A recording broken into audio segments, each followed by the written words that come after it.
दोस्तों इस वीडियो में बहुत इम्पोर्टेंट डिस्कशन करने वाले हैं GSTR 3B नॉन फाइलर्स के लिए जो नोटिस इशू किए जा रहे हैं, जिसमें जनरल पेनल्टी तक लगाई जा रही है। वो जनरल पेनल्टी लगनी चाहिए या नहीं, उसका डिस्कशन हम इस वीडियो में करेंगे।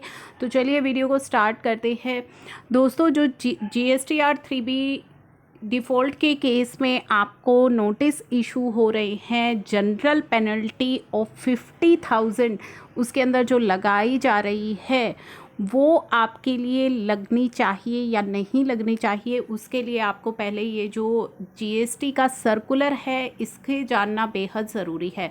दोस्तों इस GST सर्कुलर में बताया गया है कि अगर आप अपनी GSTR 3B को फाइल नहीं करते हैं तो आपके अगेंस्ट क्या कार्रवाई हो सकती है, तो इसे जानना आपके लिए बेहद आवश्यक है। चलिए हम जानते हैं कि इस सर्कुलर में क्या बातें लिखी गई हैं। तो दोस्तों इस सर्कुलर में बताया गया है, पूरी की पूरी जो गाइडलाइंस है वो इस सर्कुलर के अंदर बताई गई हैं GSTR 3B नॉन फाइलिंग के केस में। Following guidelines are prescribed to ensure the uniformity in the implementation of provision of law. A system-generated message would be sent to the all registered person 3 days before due date to nudge them about filing of return for the tax period by the due date. तो दोस्तों due date से 3 दिन पहले आपके पास एक system generated message भेजा जाता है, जिसमें आपको ड्यू डेट रिमाइंड करवाई जाती है कि आपकी 3B की जो ड्यू डेट है वो ये है और आप अपनी GSTR 3B को फाइल कर लीजिए before the due date. Once the due date for furnishing the return under section 39 is over, यानी कि जब आपकी ड्यू डेट निकल जाती है तो एक सिस्टम जनरेटेड मेल और मैसेज डिफॉल्टर को सेंड किया जाएगा immediately after the due date to the effect that said registered person has not furnished his return for the tax period, and the said mail message is sent to the authorized signatory as well as proprietor, partner, director और कर्ता, सभी को ये message भेजा जाएगा defaulter को कि after the due date of GSTR 3B आपके पास भेजा जाएगा कि इस रजिस्टर्ड व्यक्ति ने अपनी GSTR 3B जो है आपने फाइल नहीं की है। और ये मेल और मैसेज ऑथोराइज सिग्नेटरी को तो भेजा ही जाएगा as well as proprietor, partner, director, karta जो भी एप्लीकेबल है उनको भेजा जाएगा।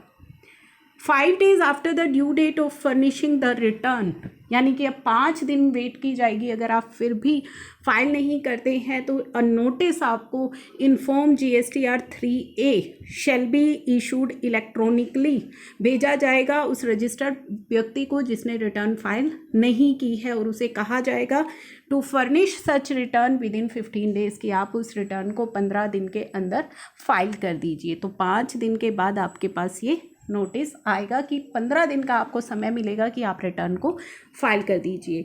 In case the said return is not filed by the defaulter with in 15 days में भी, जो आपको नोटिस में 15 दिन मेंशन किए गए हैं, अगर उसमें भी आप अपने रिटर्न को फाइल नहीं करते, the proper officer may proceed to assess the tax liability. Proper officer आपकी टैक्स लायबिलिटी को एसेस करेंगे to the best of his judgement taking into account, यानी कि अब वो खुद से बीजे करेंगे, बेस्ट जजमेंट करेंगे और किस बेसिस पर आपकी जो टैक्स लायबिलिटी असेस की जाएगी।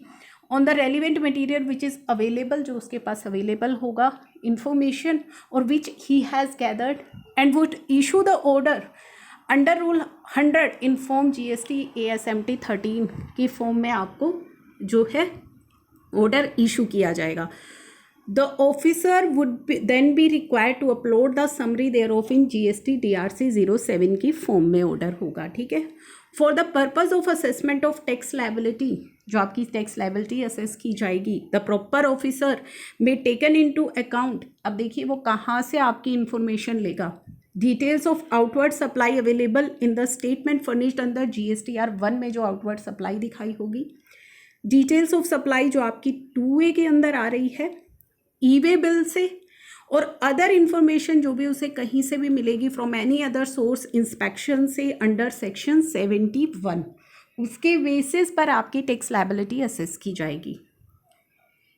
In case defaulter furnish a valid return with in 30 days of service of assessment order ASMT 13, जो आपको सर्व हुआ था ASMT 13, ठीक है, उसके सर्व होने के 30 डेज के अंदर अगर आप अपनी रिटर्न फाइल कर देते हैं, the said assessment order shall deem to be withdrawn समझा जाएगा। Okay, if the said return remain unfurnished within the statutory period of 30 days from the issuance of order in ASMT 13, जब आपको issue किया गया उसके 30 दिन के अंदर अंदर भी अगर आप अपनी रिटर्न फाइल नहीं करते हैं, प्रॉपर ऑफिसर में इनिशिएट प्रोसीडिंग अंडर सेक्शन 78 की प्रोसीडिंग आपके अगेंस्ट कर सकता है और रिकवरी प्रोसीडिंग 79 सेक्शन के अंदर आपकी रिकवरी प्रोसीडिंग कर सकता है। Above general guidelines may be followed by proper officer in case of non-furnishing of return के केस में। In deserving cases, based on the facts of the case, commissioner may resort to provisional attachment का भी order commissioner दे सकता है to protect the interest of revenue। ठीक है, before issuance of form GST ASMT 13।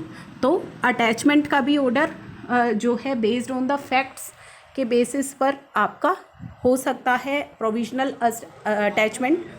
The proper officer would initiate action under subsection 2 of section 29 for cancellation of registration in case where return has not been furnished for the period specified in section 29। तो आपका registration तक cancel करने का decision इस case में लिया जा सकता है। तो कहीं भी जनरल पेनल्टी लगाने का यहाँ पे जिक्र नहीं किया गया है।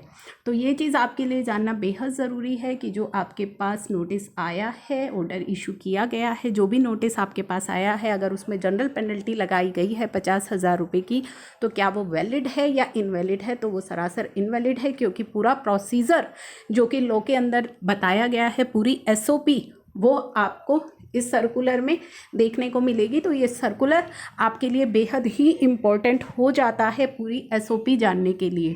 तो दोस्तों, ये सर्कुलर का लिंक मैं आपको डिस्क्रिप्शन बॉक्स में दे दूँगी, आप इसे रीड ज़रूर कीजिएगा कि आपके अगेंस्ट क्या एक्शन लिए जा सकते हैं और क्या जो प्रोसीजर फॉलो किया जा रहा है डिपार्टमेंट के द्वारा वो इसी के अकॉर्डिंग है या नहीं है।